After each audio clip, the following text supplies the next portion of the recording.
Simons. You're muted, Kevin. Oh, sorry, I'm muted. Okay, I'll start again. See? Have you unmuted yourself? Hang on. Yes, you're good. I'm good. Okay. So, see, our first mistake. So we've got everybody muted so that we can keep the chaos to a minimum, but use the chat function. It's really good to see all of you. I know a lot of you, but for those of you that I don't know, I'm Kevin Simons. I'm an editor for St. James Music Press. I've been the director of music and organist at St. John's in Saginaw for 16 years and the director of the Swanee Church Music Conference for the last 5. And I also am the director of choirs at Saginaw Valley State University here in Michigan.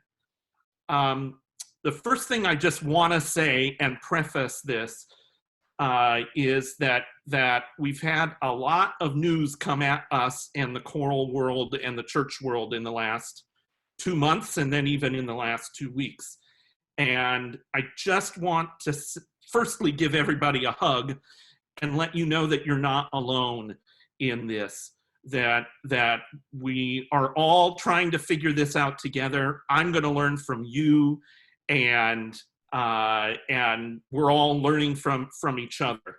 And so what we want to do today is to introduce you to a couple of pieces that you may even know already, but just talk about how we may want to use them in different ways, because we're all doing different things. In Michigan right now, our bishops are not allowing in-person worship, so we can't even really stream from church right now. So we are doing spliced together segments from everybody's living rooms. But I know some of you are streaming from church or are getting ready to do that. And so we've got a real variety of where folks are. But the thing that I think is becoming universal is that it's not going to be the same that we had back in February and January. And so we've got to think about new ways that we can minister to people through music. So as I said, we've muted all your mics, and go ahead and use the chat button. You can even tell me that you think I'm crazy. That would be fine. We're also going to try some different features within Zoom. We're going to do a poll, and we're going to also try to share some files with you. The other thing to keep in mind is we're going to video this. Well, we are videoing it, and it's going to be available, and the files are going to be available on the St. James website as well. So we'll communicate that all to you after the meeting is done. So if you need something, or you need to go to the bathroom or something like that, don't worry. It's all going to be there. So my wife, by the way, is actually sitting next to me, and she's kind of stage managing this whole thing, and so she's going to be running the chat and some other stuff as we go. So we're going to launch a poll, and that's just so that I can see a bit of who is here and what you're responsible for at your church. So if you should now see the poll, and if you could just click on those things, I'll give you maybe a minute or so to work on that, and then that will help me sort of understand who's here. Oh, good job. Look at that. You all know how to do this. That's great. It took us 2 tries to figure this out. So, okay, I'll give you another 10 seconds or so, and then we'll end the poll.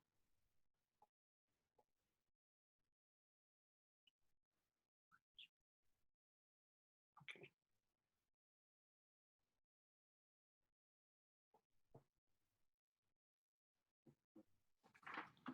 Ready? Okay. Great. So just going to share those to you so you can see sort of who everybody is and what's going on, so so that you can see that. So it looks like most of you are familiar with St. James and are responsible for leading music at your church, which is great. So I'm gonna, we can talk about sort of what is there. I'm gonna reiterate a little bit about what makes St. James a little different, and feel free to ask questions if you need some more info, because I know there are a lot of questions around licensing and stuff like that, and so we'll try to cover some of that too. One of the great things that is about St. James is that everything is online, which has become really more important than we ever knew it would be. But everything is online, and so that means that you can plan everything from your living room or your patio or your wherever you plan. The other thing that making it online makes it terrific is that you can share everything. So you can share things with your clergy, you can share things with your choir members. All of it is shareable if you're a current subscriber. So for example, let's say you get the idea and you want to do a virtual choir. It's no problem to download the PDF and then email it to your choir members. That's a totally legit thing to do. One of the things that we are doing is we are including the lyrics of some pieces that get featured in our streaming services. So I just send those to our priest, and he includes all of that. So everything is shareable. And you have, as a current subscriber, you have a license that allows you to stream anything you like. What we're finding is that we need to be tagging it so that the copyright police don't show up, even though you have a license. And so Amy's worked out some resources for how to tag that within your own worship services. So we're going to share that with you now, so that you can see what that looks like. And this will be available on the website also once we figure that out. So we're also changing a little bit about the way that we are displaying subscriber information on the website. We're working on that right now, and it should hopefully be done by the end of this week so that you can easily see what your subscriber number is, so that you can put that in with your license. So you say, used by permission of St. James Music Press, and then your user number. So that should be very soon that we are getting that. It's a little tough to find right now. So hopefully we're making that easier. So now in the chat should be the two files that Amy sent. The other file is, I think, something that we've been thinking about a lot, and we've been talking to a lot of you that your churches have frozen spending right now for everything, because we're all in a great time of unknown. But one of the things that people have been doing that is helpful is they are finding folks to actually directly give the subscription to the music ministry. So rather than routing it through a church treasurer. So Amy's got some resources there. We all have angels in our music ministry that want to keep things going as best as they can. And that's one way that folks have done that. That's been very successful. So, and any way that we can help with that, or if you need a little bit of grace because you can't get into the church office or whatever, you just need to let us know, because then we can figure that out for you if your subscription's about to expire. So one of the great things about St. James that has always been there is that we have a huge catalog of music that is flexible and easy to use in choirs of all types. You know, many of you remember Mark's great book, Yes, Edith, You May Sing in the Tenor Section, which I have on my bookshelf. And so it's in the DNA of St. James to be flexible. And one of the things that I've done in the last couple of weeks is try to collect some music together that I think can be done flexibly with one or two singers plus a pianist, or that work well as a solo, so that because we're all in different situations right now. Or you can do it, I've even seen people that the singer is recording their part and the pianist is recording theirs. So you can try to do it however you want. The collection is all in one spot on the website, but then it is also, I've chosen 2 pieces for each, or 2 to 3 pieces that are on the specific Sunday pages themselves that I think tie particularly with the lectionary. A lot of you know some of this music and use it already. So that's where what I kind of want to focus on today is to feature a couple of the different pieces that are in the collection and how you might think about using them, or use them as a jumping off point for something that you may want to do. So we're going to start with the first piece, which is O Trinity of Blessed Light, arranged by Barrett. This is the a harmonized version of the chant. And the reason that I chose this is, one, I think it's beautiful, but also because it may give you some ideas about using other plain song that you would be familiar with from your own hymnal. Let me also say this before we do this, that depending on the screen and stuff like that, sometimes these are small. The scores are showing up kind of small. All of these PDFs are much more easily seen on the website, but we just kind of thought it would be fun to go through them. Everybody's muted, so you can belt it out in your living room. I'm not going to notice your wobble, and so you just go for it if you wanna sing it. I will not sing because you'd hear me. So, but we're going to share that and go through the piece, and then we've got 5 or 6 that we're gonna talk about. So this is O Trinity of Blessed Light.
Okay, so you get the idea that you know, you can use two people if you've got one soloist. You know, use them. That's how we want you to work it. And just because it's that way on the recording doesn't mean that you can't, you know, alter it for whatever circumstance that you are going to be in. So one of my favorite little pieces on St. James is by Carson Cooman, and it's for Pentecost, which is coming up soon. I mean, I'm not even sure if it's Friday still or what day of the week it is, but believe it or not, Pentecost is coming up in a couple of weeks. And so this is a little piece called A Pentecost Prayer. And again, it's really, really lovely example of Carson's writing, but easily usable for everyone right now.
So I just think that's such a lovely piece. The next piece is by Robert Lee, and we have a ton of music written for children on the St. James website. That's part of our Viva Voce curriculum, but there are some other pieces also. Not all of them, I think, are easily translatable for adults. But this one is. I think it's a great setting that's used can be easily sung by kids or by a soloist, or even, you know, a group if you're able to get them virtually. So this is Beautiful Savior by Robert Lee.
So what I want to talk about just for a brief second, and I see this going on in the chat too, which is great, is the ways that we can use the recordings that are on St. James. That's the other great resource, is in addition to the PDFs, is all the recordings that are there.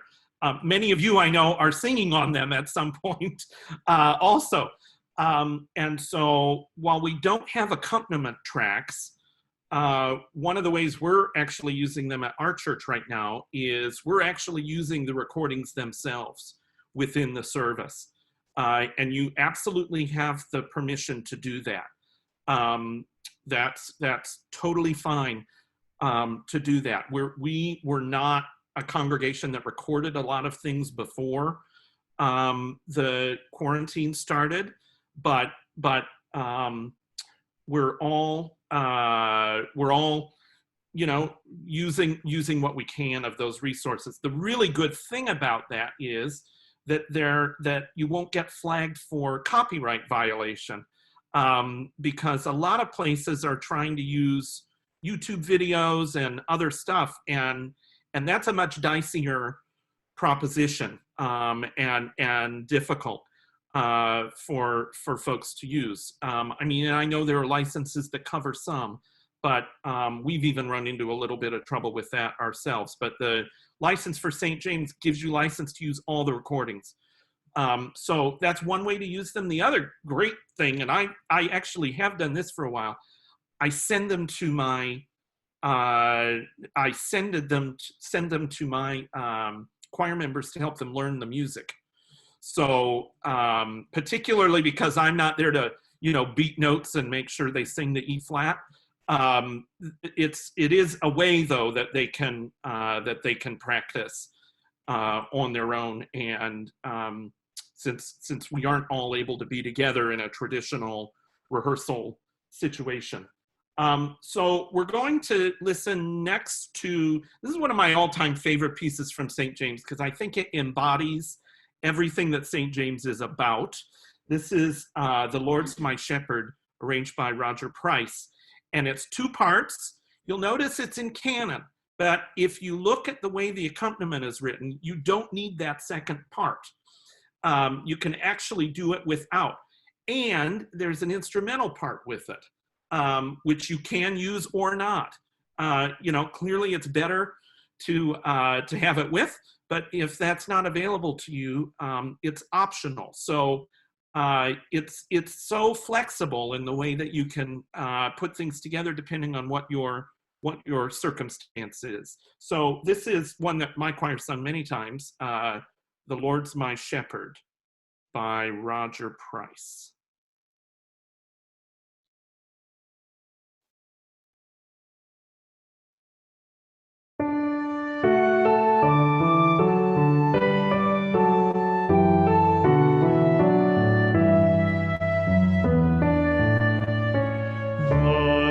My shepherd, I'll not want, he makes me down to lie in pastures green, he leadeth me the quiet waters by.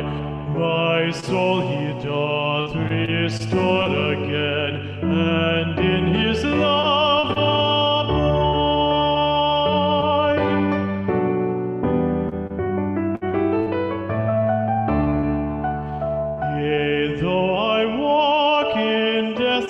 vale, yet will I walk in death's dark vale, yet thy light with me, and thy rod and staff light with me, and thy rod and staff like harvest furnished, mighty thou harvest furnished, my cup thou overfills.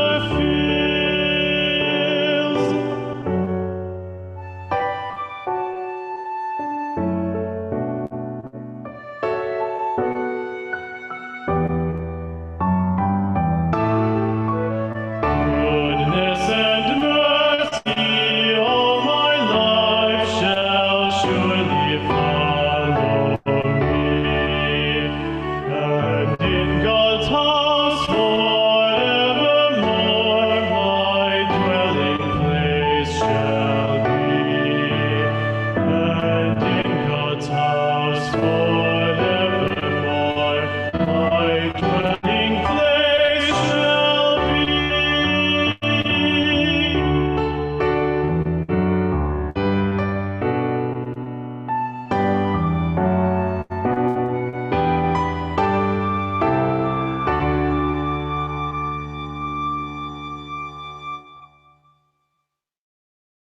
really great to even see windows of some of you singing while that's going on. That's really great to see. Just terrific. So the next piece that we're gonna look at is "Lord, for Thy Tender Mercy's Sake" by Richard Ferrand. And many of us know this piece, and you're thinking, how is this a Quires in Quarantine piece? It's a 4-part Tudor anthem. But this is one of the first in our new series that Tom Pavlechko and I are developing, called the Chorister series. And we had started this, Tom's been doing this in his own church for a while, where he is producing editions of pieces that the treble line gets put on a single sheet of paper, which makes it easier for children to follow along while they're singing along with the adults, and so we can add them in. But one of the brilliant things that Tom does when he is producing these editions is makes an edition that is for treble line and accompaniment. Now, not all of these are going to work as a solo, but some of them will. And I actually recorded this one and sent it around and said, okay, what do you think? This might actually work. And it's not the same, of course, as doing it in 4 parts, but it is a possibility to do. So we are working feverishly. Tom is like an Energizer bunny working on this, and we're getting these slowly put together. So you will see these appear on the website in a couple of places. It will be in the Quires in Quarantine collection. And then I've also started a separate collection called Chorister Series. And what you'll do is, we have another edition of the Ferrand, we have the regular 4-part edition, but in the extras, which is usually where you would find the downloads of like instrumental parts, things like that, if there are multiple keys or multiple versions, that's where the chorister editions are going to live. So we're going to come out with a lot more about that as we get going on this in the next several weeks. But Tom has a great plan laid out of a ton of pieces that we're going to be able to use, not just from the St. James catalog, but Masterworks as well, that he's adapted like this. So I wanted to give you this little preview. This is Tom's children's choir, also on the recording, doing this particular version, so that you can get a preview of what the whole series is going to look like.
So I hope by seeing that you can see how exciting this is going to be. Tom's already got, 25 pieces that he's got ready to go. And so this is going to be a really exciting new part of St. James that we're going to be able to use. And it's going to be really, I think, a real grace in this time that we're in to be able to still do some music like that we love, but really be beautiful. So we're going to listen to one last piece, and then I know that there have been a couple of questions come up, so I'll do some Q&A that have come up a little after, and tell you a little bit about our further plans that we've got in the hopper for this summer. So I just thought it would be fun because I love this hymn, and we have a great edition of it on St. James to do, and just because I think the recording's great and we can all gut bust it a little bit. So we're going to listen and sing to Christ Has Made the Sure Foundation, arranged by Rachel Ahrens.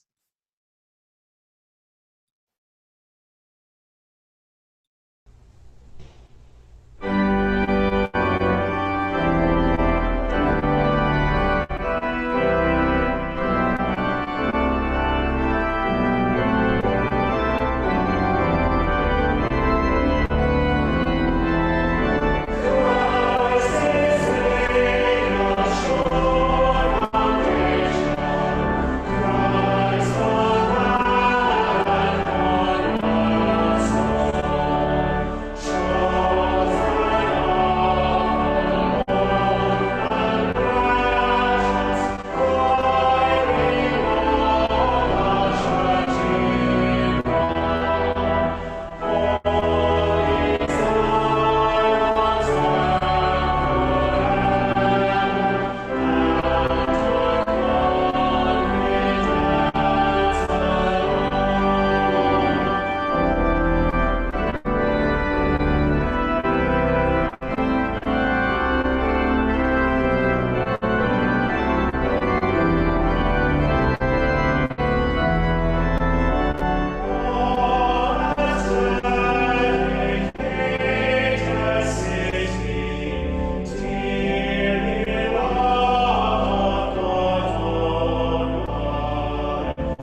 so great. I love that. So those are an introduction to the Quires in Quarantine collection. Okay, Thank you. we'll see you soon.